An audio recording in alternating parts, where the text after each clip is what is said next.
चीन ने अमेरिकन कंपनियों को अपने मफादात के लिए कैसे इस्तेमाल किया, चीन ने अमेरिकन कंपनियों से क्या हासिल किया और आज चीन मगरब के खिलाफ इन्हीं कंपनियों को कैसे इस्तेमाल कर रहा है। इन अमेरिकन कंपनियों से चीन की मईशत को बड़ा फायदा कैसे हासिल हुआ और चीन दुनिया में एक इंडस्ट्रियल मुल्क के तौर पर कैसे सामने आया, ये सारी तफसीलात देखेंगे आप आज की इस वीडियो में। अस्सलाम वालेकुम नाजरीन, ये पाकिस्तान खबर टीवी है और मैं इंतज़ार कुरैशी हूँ।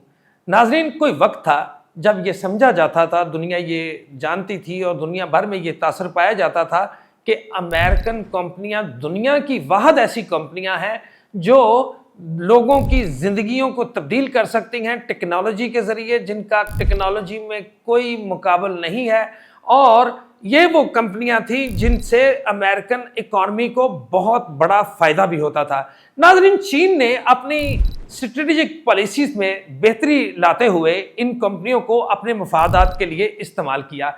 चीन ने एप्पल, इंटेल, सैमसंग, वॉक्सवैगन, बोश और एसके बैंक जैसे बड़े बड़े मैन्युफैक्चरर्स को, जो अमेरिकन मैन्युफैक्चरर्स हैं, उनको अपने मुल्क में काम करने की दावत दी, अपने मुल्क में प्रोडक्शन की दावत दी। जिसके बाद इन कंपनियों ने ये सोचा कि अगर अमेरिका में ये प्रोडक्शन करती हैं तो उसका खर्चा ज़्यादा है, लेकिन अगर यही कंपनियां चीन में मैन्युफैक्चरिंग करती हैं तो इससे इनकी मैन्युफैक्चरिंग कॉस्ट जो है वो बहुत कम है, जिससे अल्टीमेटली मैन्युफैक्चरिंग कॉस्ट कम होने से इन कंपनियों का रेवेन्यू और इन कंपनियों का मुनाफा बढ़ेगा। इसी सोच से ये तमाम कंपनियां चीन में काम करने के लिए आईं और इन्होंने चीन में आके अपनी प्रोडक्शन शुरू की।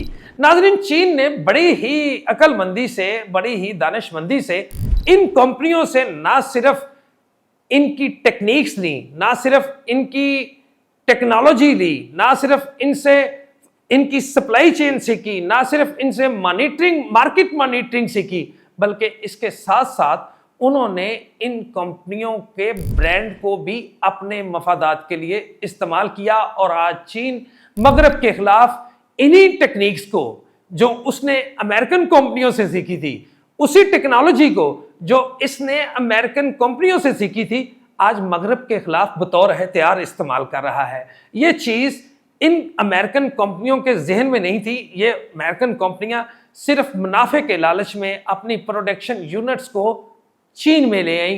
अब इन प्रोडक्शन में इस्तेमाल होने वाले जो दीगर पुर्जा जात थे, वो मुख्तलिफ दुनिया के जो लोग हैं वो इंपोर्ट एक्सपोर्ट करते थे, वो इन कंपनियों को फराहम करते थे।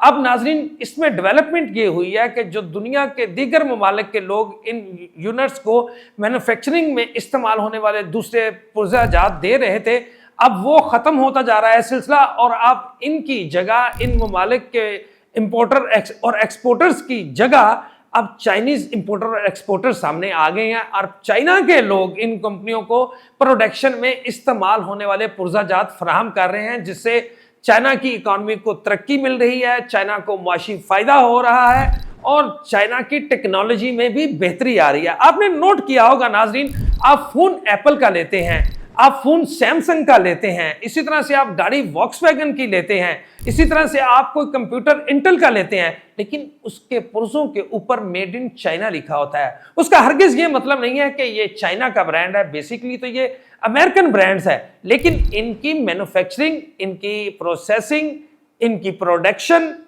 चाइना में हो रही है। इन अमेरिकन कंपनियों के प्रोडक्शन यूनिट चाइना में आने से अब चाइनीज की टेक्नोलॉजी में बेहतरी आई, उनकी इस्तेदाद कार में बेहतरी आई और उन्होंने और चाइनीज ने इन अमेरिकन कंपनी से जो सीखना था वो अब सीख लिया है। अब वो एक बेहतरीन इंजीनियरिंग टेक्नोलॉजी हासिल कर चुके हैं। हर तरह की इलेक्ट्रिक्स हो या इलेक्ट्रॉनिक्स हो, कोई भी हो, वो अब इन तमाम अमेरिकन कंपनियों को छान कर इनके पास जितनी सलाहियतें थी उन सलाहियतों को अब्जॉर्ब कर चुके हैं, सीख चुके हैं और अब इन्हीं सलाहियतों को वो मगरब के खिलाफ बतौर एहतियार इस्तेमाल कर रहे हैं। नाज़रीन, ज़रूरत इस समर की है कि पाकिस्तान में भी प्रोडक्शन का ऐसा मेयार ہونا چاہیے. ہمیں بھی یہ چاہیے کہ ہم جو یورپین ممالک ہیں ان کی جو بڑی بڑی کمپنیاں ہیں ان کو پاکستان میں مدعو کریں اور ان کے یہاں پر ہم پروڈکشن یونٹ لانچ کریں. اگر ہم پاکستان میں ان امریکن اور دیگر یورپین ممالک کی جو ٹیکنالوجی بیسڈ کمپنیاں ہیں ان کی پروڈکشن یونٹ پاکستان میں قائم کرتے ہیں تو چائنا کی طرح ہمارے پاکستانی جو انجینئر ہیں وہ بھی ان یورپین ممالک کی ٹیکنیک کو، ان کی ٹیکنالوجی کو، ان کی مارکیٹ اسٹریٹجی کو انڈرسٹینڈ کریں گے اور اسے بروئے کار لا کے ملک کی ترقی میں اپنا کردار ادا کر سکیں گے. اس کے ساتھ ہی اپنے میزبان انتظار قریشی کو اجازت دیجیے. خدا حافظ.